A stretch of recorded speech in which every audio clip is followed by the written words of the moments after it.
Welcome back to another Brennon Willard podcast from the studios of LEB TV, brought to you by Lakeside Auto Repair, phone 573-302-1810, and also by Schaefer's Oil. Kevin Stubblefield, Brennon Willard, Braden Willard in the house today, and we're going to talk a little baseball and also a little racing, Braden style today, aren't we?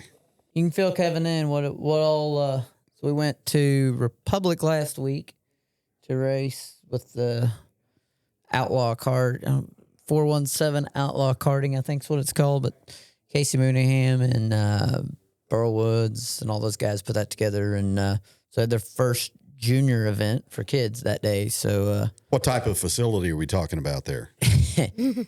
Backyard. It's not really backyard. Like, this is the middle of a field, and they've turned it into like a really nice racetrack with stands and everything, but just a little bitty bull ring. And so we went there on Thursday, little bitty racetrack. And so they have the adult class and a kids class. And this is started out, everybody building tracks in their backyard. And I guess it's evolved to something more than that already. But for Braden, that's what we want. Like, we got baseball, football on the forefront. Not really, racing's not really the path we're taking right now, but he likes to do it and enjoys it. And my opinion is, if he wants to learn to race, if he goes and races with us, with adults and guys that race, and we'll get more into that why here in a little bit, I'd say, but like, I think that's the path he needs to take. So if he's going to race, that's what we'll do. So we went down there, and we're just doing this for fun, but he went down there and qualified second, and then started outside pole in the heat, and fell back to third, got back to second, and then how'd that go from there? I got a bump and run, and then went straight to first, and I was gone. So he did good there. So then he got started on the pole in the feature and got a win. So that was cool for him, but it was good. Like, they're learning, a little bitty racetrack. I think you need a mixture of both. I think the little tracks for go-kart, it's so fast. Like, everything happens so quick, and you're not in a tire game. Like, we'll talk about that coming up, but like, you're not in a tire game. You're in, if you get the go-kart handling good for the kid, then the kid's just in there learning to drive and learning to set up passes, learning to race as clean as possible. You're going to have to get in there and get a little rough on them no matter what, but that's okay. Just, you can't wreck them. And that was, he pushed him into the corner and didn't wreck him, and that's okay. Move him up out of the way and go. Not what you want. Preferably what you want him to do is learn to pass coming out of the corner, but he applied that to Saturday. So Saturday he went to Butler, Missouri, to the Electric City, the little track there. And track. That was a big track. Yes. So probably about 3 times bigger than you've ever been on. Yeah. What was that like? Way faster than the other one, like 10 times faster. And you didn't let off much. No brake, all accelerator. Yeah. That was good. Like, it's, the biggest thing he had to learn to adjust on is going down the straightaway is not jerking the steering wheel all over the place. The first 3 sessions he was out, he was steering wheel all over the place. And then Dad had to learn to get the go-kart underneath him and have to make, the biggest thing is he's got to learn to communicate. Hey, Braden, are you tight or you loose? I don't know. Braden, what does your go-kart need? I don't know. Braden, what's your go-kart need? Well, finally, I could tell what I thought, and we tightened it up for the feature there, and I think it drove a little better then, huh? Yeah, way better. Way better. So got underneath him, but what I was proud of is he arced his corner good. He learned to not. Biggest thing is when you take a kid to a track that size, now seeing it with your own eyes, is watching them learn to arc the corner. Your steering is so fast in a go-kart. Like, late model, we're rack and pinion steering, so it's just like a cup car is that way now. It's very fast, but it's not near like a go-kart steering is so quick. So you have to if you turn your hands this much, that's what you want. If you go like this, if you're Jackie Chan in that thing in a go-kart on a big track, it's a problem. When they're a little track, they're a lot more hand movement, a lot more wheel input.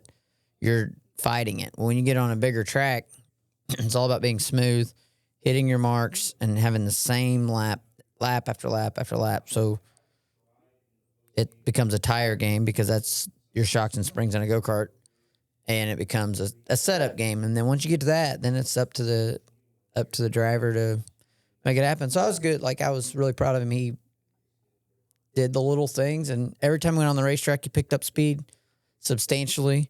And earlier in the night, we weren't even close. And at the end, he got up to second, passed clean for second, and did a great job of turning underneath and passing underneath, and things I didn't have to teach him. He learned on his own. That he got side by side with somebody and learned to get in line if you're not going to make the pass, which I struggle with myself. And some of these things you can't teach. You hope they learn it naturally. And he arced his corner good. He didn't chop his entry and passed for second, then got dumped on the white flag lap. But so that was the good and the bad, and he got the full effect of one end to the other in one weekend. It got cost $15. I got 35. I could have got 50 though. So yeah, the money deal at the end, he didn't like that too much, but he didn't like costing him his $15. But it was a great experience, and big shout out to Michael Brown for helping us out up there, and his boy got a win, and it was good. Like, pretty neat little racetrack. I know they have a couple late model races there every year, and we might end up there to the late model sometime. So, fun weekend for him, and I had a lot of fun too. So it was nice to go from stick and ball sports to trying to race. But we're not going to go racing with people we don't know in a big race with 40 carts, and we're not ready for that, and that's not what we're looking for. Like, what I want to do with him is go race with buddies and guys that I know and trust, and let him learn the correct way, because that's just like Saturday night. Like, he passed that kid clean for the lead, or for second, and he got cleaned out. Well, you don't clean people out. Like, that's just not, no. And, that's racing etiquette has changed a lot in the last 10 years, but it's still, the aggression level has to be up there. You have to teach them that, but He always says sometimes you have to be a Democrat. Yes, and you can't race like a grade A Democrat all the time. You got to race, you got to race smooth, and you got to take what you can get. I love the way Mark Martin raced, but and that's, people watch or say, well, Dale Earnhardt did this, Dale Earnhardt did that. Dale Earnhardt really, one or two times in however many races that was, wrecked somebody to win a race. He did not, and honestly, even then, it was not intentional. You know what I mean? Like, it's, the only time he really wrecked somebody to win was Terry Labonte, and I don't think that was intentional. I think he got into him too hard, and stuff happens, and that's going to happen. But teaching him to be aggressive and learn from your mistakes, and that's what we're trying to do, is just have fun and play around a little bit and see what happens. So it was a fun off weekend. So, Braden, how much better do you feel you were between Republic and Butler? What improvements do you feel you made? So they were two completely different tracks. Butler was super short. Pressed the brake a lot. That was Republic. Republic was super short. Oh, my bad. Okay. That one was super short. And then once we got to Butler, it was fast. You had to get on the gas a lot, arc your corner way more. And then basically just where Butler was way faster. So, which one do you like better, the little small bull ring or the big, fast, open racetrack? I mean, I liked them both fine. But it was just weird from going to the smallest track ever like the biggest track you will ever see. Actually, I don't think that one was very small. I just think Butler was huge. Yeah, so you won't race on a track much smaller than Republic ever. That's the smallest you're ever going to be on. But it raced really good, and that's what makes it fun is how good they race. But, yeah, you went from one extreme to the other. That was one of the things he asked me is, how do you go from this racetrack to that? Like, how in the world do you do that? Like, and I think that's good. Like, you watch somebody and they go race the same racetrack every week, right? They're not. You get good there, and that's a good thing. But at some point, you have to go somewhere else and like learn different things because like arcing your corner and being smooth is all about. That's what Butler was, and then you go to Republic, and it's just a whole entire different race and protect the bottom and, you know, make sure you get a good restart. Make sure arcing your corner was actually probably more important on Thursday than it was on Saturday, but he didn't realize, he did a really good job of that. And that was the one thing, the adjustment he made after hot laps is he got 4 or 5 laps of hot laps is he wasn't hitting his marks. And then in qualifying, he messed up and he didn't arc his corner. So we said, qualifying, you have to arc your corner. He got too high. Well, he made the adjustment in the heat race and arced it perfect and gained a lot of speed. And it was awesome to see his improvements. So it was fun to watch. Where else can you go in the state of Missouri for kart racing? I know Midway Speedway back in the day, they used to have kart racing. They used to have it. So the place I wanted, there's 2 or 3 tracks we want to go to Twister Alley down in Butterfield, Missouri, down by around Monette. We really want to go there. I don't know if that'll work out this year or not. He's got football and his dad races too. So either I'm racing or he's playing football, but we're going to try to hit something up there this year. Hams Prairie up in Fulton's a really cool racetrack. And then they got a little backyard, little circuit going on here around Springfield, Republic, Lebanon, just invite only kind of deal. And that's where I'm kind of wanting him to focus on. And then if he wants to race the winter shootouts coming back to the Civic Center this winter. So if we get comfortable with that, then we'll go hit that race up over Christmas break and just kind of see from there. You can go race all winter long in Emma, which is right outside of Kansas City around Odessa. So we can go there all winter. So a lot of places to go. Poplar Bluff is putting a track inside their big track. So that will be cool to, obviously we'd probably hit that one up if that happens. So we'll see what comes of that. Jonesboro has got the coolest go-kart track in the world. That's one that eventually he needs more experience before we go there. But, the biggest thing is we want to go go-karts, Bandolero, Legends cars. It's kind of the progression there. And then if you decide, that's up to him. He's got a lot of, he's playing baseball, football, and basketball, so it's not much time. But we'll have fun with it and focus on baseball and football and see what happens from there. So, Braden, do you see yourself as a dirt racer or an asphalt racer down the line? Asphalt would be way too long. I can't send a car for that wrong. Just turning left like the whole time, not 500 laps. Yeah. Because in the go-kart, like the little track, my wrist started hurting. I never thought you would get, your hands would start hurting from turning a steering wheel. Well, I figured that out on the short track. The first 15 laps, I got sore.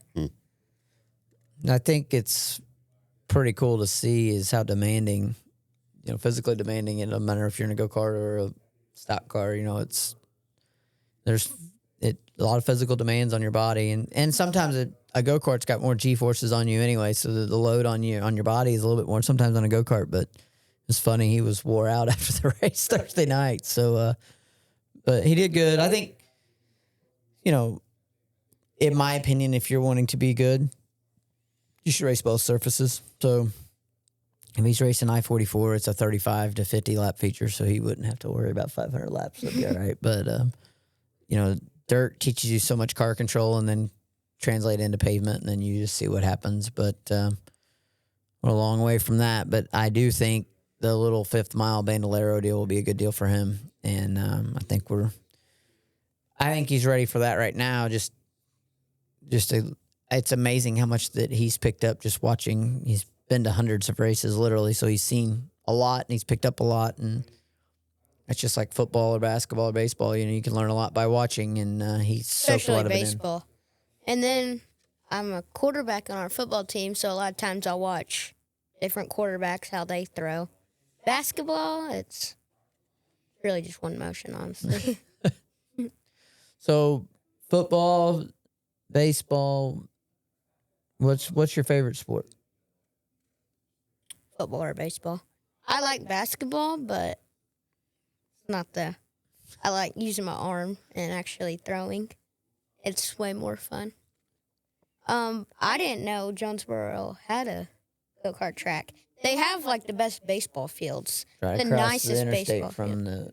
It's right across the interstate from the baseball fields, actually. They probably have like the nicest stuff because yeah, their it's baseball super fields nice. are awesome. Yep.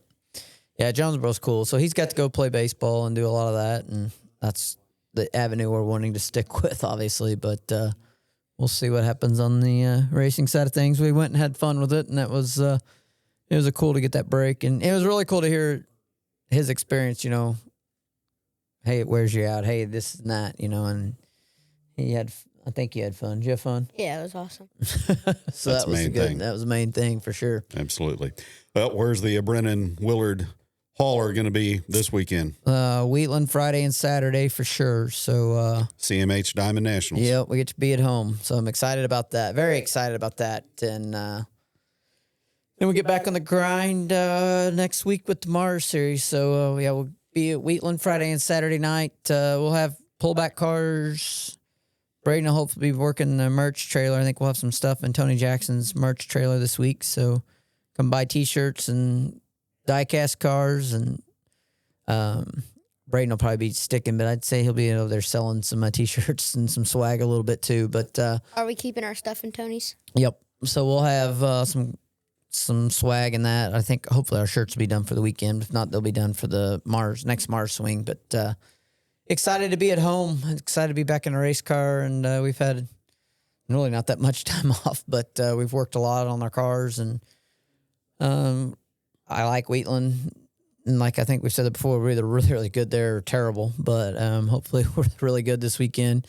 It'd be tough.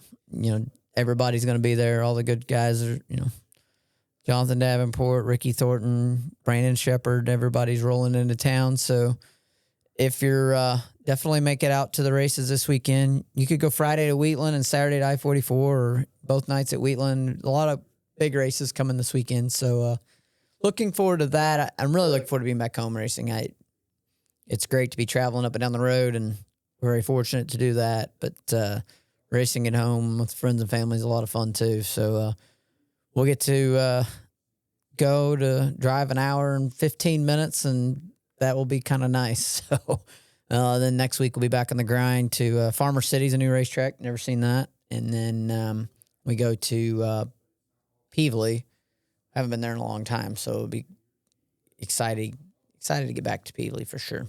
Military Appreciation Night this Saturday at Lebanon I-44 Speedway. I know that's something that is always near and dear to your heart. It is. I hate missing that one. So, but looking forward to that for them, and I wish we would be there for that, but not going to make it this year. But I'm going to actually try to. We're going to try to get something together and race that race next year for sure. There's 2 races I want to race there. There's a Phillips race and that race. So working on that and trying to get something put together for that for 2026. So probably a lot more to follow on that, but we'll see what happens in the next 3 or 4 months to try to get back home a little bit more and race a little bit around home as well. Yep. We'll knock on the chair for good weather radar and a good forecast at Wheatland, because you're going to have to be watching that pretty closely. Yes, Friday looks great, but Saturday not so much. So, another thing, Friday you're going to have to really, you have an option of a harder tire, and I think you're going to have to look into that as much. It's supposed to be 92 or 3 degrees, so it will be hot, and the racetrack, they have the equipment, they can do whatever, and so it'll be good. But I think that's Braden's Wheatland. What's your favorite track you've been to so far with me? Probably Wheatland, because there's go-karts. There you go. And I That's super fun. And then the sticking place is always packed. Like stands are packed. Show Me 100 is probably my favorite. Did you like Fairbury? Fairbury was also awesome. Yeah.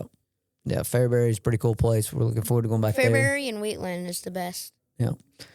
Yeah, Fairbury's a pretty cool racetrack, and we've only been there once, but we get to go back there 2 or 3 more times, so that'll be cool. But, yeah, a lot coming up on the Mars side of things, so I'm excited to get back racing again and get back in the groove of things. And August, September, October are going to be 3 really busy months, but that's what we sign up for, and it's what we want to do. So we'll be ready to go for it. They'll be here before we know it. Good show, guys. Braden, thanks for joining us.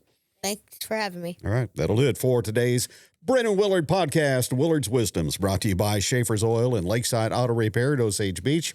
Kevin Stubblefield, thanks for joining us from the studios of LEB TV.